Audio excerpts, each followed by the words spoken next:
Dando continuidade, então, às particularidades sobre o tema, né? Esse assunto de digestão e absorção de ácidos graxos, né? Então, os monogástricos, né? Animais não ruminantes e os seres humanos estão incluídos aqui, têm a sua dieta principalmente formada por triglicerídeos. Então, com exceção dos herbívoros, como equinos e coelhos, que consomem grandes quantidades de galactolipídios, na nossa dieta a gente tem majoritariamente triglicerídeos. A ação digestiva dos triglicerídeos se inicia pela lipase gástrica e é uma enzima muito ativa em recém-nascidos. Em indivíduos adultos, menos ativa.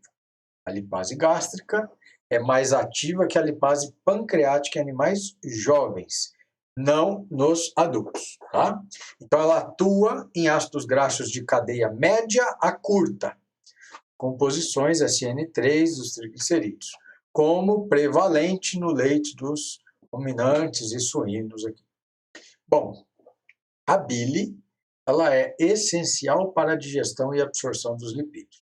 Por isso que sem bile, sem digestão de lipídio. Né? No intestino delgado, então a bile ela é o canal biliar, ele desemboca no intestino delgado, na primeira porção, no duodeno, e ali é o local onde se ocorre o processo de digestão desses lipídios.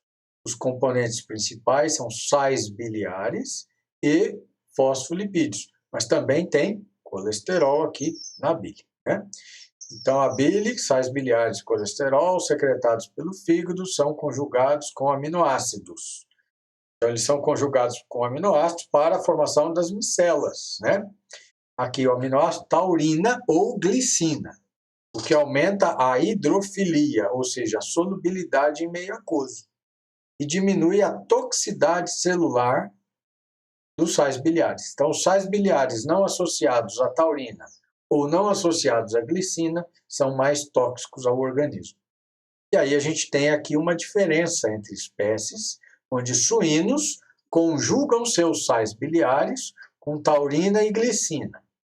As aves conjugam seus sais biliares com taurina. Né? Gatos também conjugam seus sais biliares com taurina. Tá? É muito comum a gente encontrar a adição de taurina do aminoácido em rações de gatos. Né? Os sais biliares promovem a emulsificação, que seria a redução do tamanho das gotículas dos lipídios dietéticos, para a ação das lipases e colipases.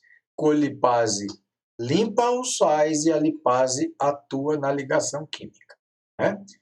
Então, a colimpase pancreática limpa os sais biliares da micela e a lipase pancreática atua diretamente na ligação do triglicerídeo. Então, vários mecanismos de entrada de ácidos graxos no enterócito têm sido identificados, mas os mecanismos de regulação ainda são desconhecidos. Né? A gente não são muitos os mecanismos aí, nem tudo foi descrito ainda, né? Então, depois da sua entrada no enterócito, de quem? Das micelas, né? Ocorre a formação das ligações com proteínas, formando moléculas de baixo peso molecular por conta da presença dos triglicerídeos, né? Prevenindo o efeito tóxico desses ácidos graxos para a célula e facilitando o seu direcionamento ao sítio celular apropriado ao metabolismo. Então, veja bem como que a coisa é extremamente ajustada. Né? Então, o sítio de maior absorção daquela parte, chamado 2-monoacilglicerol, é o jejum. Então, lembra das 3 porções, duodeno, jejum e ilho. Então, a digestão está no duodeno, mas já no jejum, você já começa a ter a absorção desses componentes, né?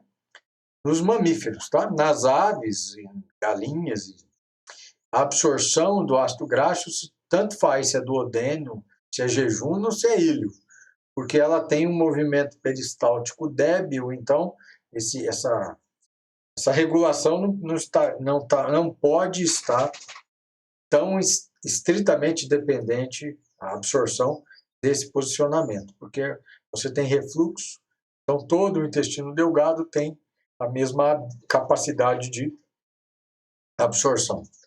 Bom, a extensividade, né? É expressivo o grau de antiperistaltismo das aves que induziu esse processo de adaptação biológica. Tá? Os sais biliares não são reabsorvidos até atingirem o íleo terminal, ou seja, os sais biliares eles ficam durante o trânsito de todo o intestino delgado e só são absorvidos no final do intestino delgado antes de entrar no intestino grosso, né? Retornando ao lúmen para a formação das micelas. Então, eles são reabsorvidos, secretados novamente pelo fígado, na vesícula biliar, cai no duodeno de novo e vai produzir micela. A absorção dos sais biliares no íleo se dá por um mecanismo ativo, ou seja, com gasto de energia, né? Retornando ao fígado. Este mecanismo é expressivo em suínos e aves, demandando baixa síntese de sais biliares. Então, é uma curiosidade aqui. Pequenas quantidades de sais biliares que não são absorvidas, são secretadas, vão para o intestino grosso, depois secretadas, são transformadas por ação microbiana no intestino grosso e secretadas nas fezes, né? Essa é a rota de eliminação do colesterol. A reesterificação dos ácidos graxos no enterócito é promovido pela coenzima A, processo que consome também quantidades de energia ATP. Okay? Após a reesterificação e formação dos triglicerídeos, fosfolipídios e éster de colesterol dentro do enterócito, estes componentes são ligados a proteínas formando as lipoproteínas, que a gente estava comentando na videoaula anterior, né? Que são elas, quilomicron, depois VLDL, LDL e HDL. Quilomicron, o que tem mais triglicerídeo, menos denso, HDL, o que tem menos triglicerídeo, mais denso. Por isso que é H de High Density, né? Lipoprotein, né? Por isso que é o HDL. Então, as maiores proporções de apoproteína são ApoB48 e ApoAIA, né? Resultando em partículas denominadas de quilomicrons. Então, são as primeiras lipoproteínas sintetizadas dentro do enterócito. Dependendo do tipo da apoproteína associada ao quilomicron, ela terá maior ou menor afinidade ao sistema linfático, ao sistema porta-hepático. Tá? Vou até ver se eu separei aqui aqui na absorção dos lipídios. Deixa eu ver se está ok aqui.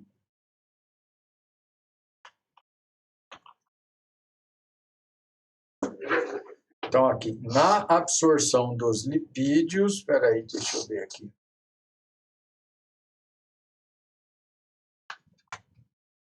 No intestino, os quilomicrons, que contêm a apoproteína C2, a apoproteína C aqui, se deslocam da mucosa intestinal para o sistema linfático. Então, entram no sangue. Só depois disso. Elas precisam perder um pouco de densidade, né? O que carregam para os músculos e tecido adiposo os triglicerídeos. Os capilares destes tecidos, né? Nos vasos capilares do tecido adiposo e dos músculos, a enzima extracelular lipase lipoproteica ativada pela ApoC hidrolisa os triglicerídeos, liberando os ácidos graxos de glicerol. Absorvidos pelas células no tecido-alvo, já estamos falando de músculo e tecido adiposo, né? São oxidados para a obtenção de energia no tecido adiposo, né? Eles são reesterificados, então no músculo ele é oxidado e gera ATP. E no tecido adiposo ele é reesterificado para ser armazenado como triglicerídeo, gordura.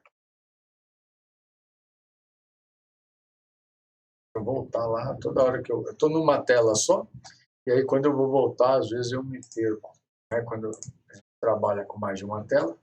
Então, o quilomicron aqui, ele tem uma proporcionalidade lá de 85% a 95% de triglicerídeos. Ele tem lá de 4% a 9% de fosfolipídio, 1% de colesterol livre, meio de colesterol esterificado e 0,6 do tipo de apoproteína que está associado. Tá? O tamanho, mas não o número de quilomicrons, aumenta com o aumento de lipídios na dieta. Ou seja, como a dieta do ser humano ela é consumida rapidamente e ela tem uma alta concentração de triglicerídeos, quanto mais triglicerídeo, ou seja, lipídio, a gente consumir na dieta, a gente aumenta o tamanho do quilomicron. Ele pode ser maior ainda. Por isso que tem essa variação aqui na proporção dos triglicerídeos. Tá? Os quilomicrons são secretados pelas células intestinais e entram nos dutos linfáticos. Espera aí, todos eles? Não, depende do tipo de apoproteína que está associado a esse quilomicron, tá? Que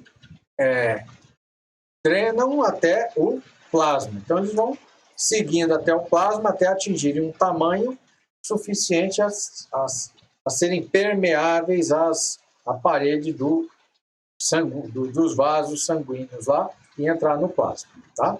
Os ácidos graxos menores que 14 carbonos não são reesterificados pelas enzimas intestinais e são absorvidos no sistema via porta. Ácidos graxos pequenos, então, não são reesterificados, ou seja, eles não vão virar triglicerídeos de novo. Eles são transportados diretamente no sistema porta para o fígado. Nas aves, a síntese das partículas lipoproteicas são majoritariamente como VLDL e não como quilomicrons, porque as aves não têm um sistema linfático desenvolvido. Então, todo o processo de absorção nas aves ocorre pelo sistema porta-hepático. Portanto, o quilomicron é muito grande para entrar nos capilares. Então, a formação de VLDL, que seria um quilomicron, entre aspas, um pouquinho menor. Tá? Então, é ele que vai entrar aí na circulação sanguínea das aves. Né? O sistema linfático das aves é pouco desenvolvido, né? E o VLDL, então, é absorvido no sistema porta-hepático desses animais. Vou voltar para cá. Às vezes aparece aqui essa janelinha. A digestibilidade, então, dos ácidos graxos, ela é maior nos animais não ruminantes do que nos ruminantes, né? E a digestibilidade dos ácidos graxos diminui com o aumento do comprimento da cadeia do ácido graxo. Então, ácido graxo de cadeia longa, menor a digestibilidade, né? Ácido graxo de cadeia curta, melhor é a digestibilidade. Ou seja, melhor é o ácido graxo do ponto de vista nutricional, né? E o aumento do número de insaturações também aumenta a digestibilidade do ácido graxo. Então, fazendo um resumo dessas questões, a digestão dos triglicerídeos ou dos lipídios, ela vai envolver o tipo de lipídio consumido. Então, majoritariamente na nossa dieta, a gente tem triglicerídeo, depois fosfolipídio, né? E tem ésteres de colesterol. Para cada um desses tipos, a gente tem uma enzima específica. Grosso modo, todos eles são desmontados na luz intestinal. Uma vez desmontados, através da formação da micela, eles entram no enterócito. E dentro do enterócito são reesterificados, são remontados. Uma vez remontados, eles são associados a apoproteínas específicas, formando o que a gente chama de quilomicron. Dependendo do tipo da apoproteína, esse quilomicron segue via sistema linfático até os tecidos periféricos, musculares e adiposo, e lá eles vão perdendo seu conteúdo de triglicerídeos, reduzindo de tamanho até cair dentro do plasma sanguíneo, né? E aí, uma vez dentro do plasma sanguíneo, retornam ao fígado. Além disso, o fígado sintetiza a sua lipoproteína de origem endógena, com sobra de energia endógena, como VLDL, que cai na circulação sanguínea e vai para os tecidos periféricos liberar ácidos graxos. Uma vez que ele libera e perde ácidos graxos, ele diminui de tamanho e se torna o LDL, que retorna ao fígado. Mas o LDL também entrega colesterol aos tecidos corporais. E havendo processo inflamatório, principalmente nas artérias, o LDL é um fator de deposição de colesterol, o alto LDL, lá nesses tecidos das artérias, né, nos vasos. E aí, por fim, a gente tem o HDL, que seria o menor de todas as lipoproteínas, o que tem menor conteúdo de triglicerídeo e que tem uma função de fazer uma faxina e uma limpeza, coletando o colesterol residual desses tecidos periféricos do metabolismo e levando de volta ao fígado. E o fígado pega esse colesterol e secreta na bile para retroalimentar o processo de digestão e absorção dos ácidos graxos. Ok? Então a gente fica por aqui nessa videoaula. Volto aqui, recomendo a vocês que estudem o capítulo de metabolismo de lipídios no Leninger, né? Aqui neste resumo dessas videoaulas eu usei esses livros, mas também sugiro a vocês a leitura aqui do livro do Krause, Food Nutrition Therapy. Todos esses livros que eu estou recomendando estão disponíveis aqui lá no nosso ambiente virtual de aprendizagem, o AVA, né? E tem aqui o Princípios de Bioquímica do Leninger, né? Aqui a gente está na página 895, onde tem lá o quilomicron, densidade, proteína, a proporção, né? VLDL, que são os tipos de lipoproteína que a gente comentou na aula. E deixa eu ver se tem mais algum aberto aqui. Não, basicamente são essas obras aqui, esses dois livros que eu recomendo a vocês. Então, até o próximo encontro. Um abraço. Até mais.